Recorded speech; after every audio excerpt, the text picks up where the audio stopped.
નમસ્કાર મિત્રો, તમારો એક નવા વિડીયોમાં હાર્દિક સ્વાગત છે. તો મિત્રો, આપણે ગુજરાતમાં હવે કલાકારો પણ રાજકારણમાં એન્ટ્રી મારી રહ્યા છે. ગુજરાતના લોકપ્રિય કલાકાર હવે રાજકારણમાં પણ પોતાની હાજરી નોંધાવી રહી છે. લોકપ્રિય ગાયક રાજલ બારોટ નગરપાલિકાની ચૂંટણીમાં મેદાનમાં ઉતર્યા છે. મિત્રો, ગુજરાતની સુપ્રસિદ્ધ લોકગાયિકા રાજલ બારોટ અત્યારે રાજકારણમાં સક્રિય બની ગઈ છે. તેઓ ભારતીય જનતા પાર્ટી તરફથી ચૂંટણીના મેદાનમાં ઉતર્યા છે અને જોરદાર પ્રચાર કરી રહ્યા છે.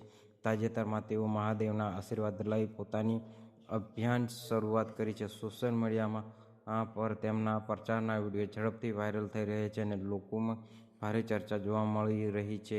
શું તમને લાગે છે જ્યારે નેહા સુથાર તાલુકા પંચાયતની ચૂંટણીમાં ભાજપ તરફથી ઉમેદવાર બન્યા છે, સાથે જ લોકપ્રિય સાહિત્યકાર માયાભાઈ આહિરની દીકરી સોનલબેને પણ તાલુકા પંચાયત માટે ઉમેદવારી નોંધાવી છે? તમારો મત જરૂર કોમેન્ટમાં જણાવજો અને આવી જ રસપ્રદ અને સાચી માહિતી માટે અમારી ચેનલને સબસ્ક્રાઈબ કરવાનું ભૂલતા નહીં. કે રાજલ બારોટ ચૂંટણી જીતશે કે નહીં તેનો તમારો અભિપ્રાય કોમેન્ટમાં જરૂરથી લખજો. આવી જ લેટેસ્ટ અપડેટ માટે અમારી ચેનલને સબસ્ક્રાઈબ કરવાનું ભૂલતા નહીં મિત્રો.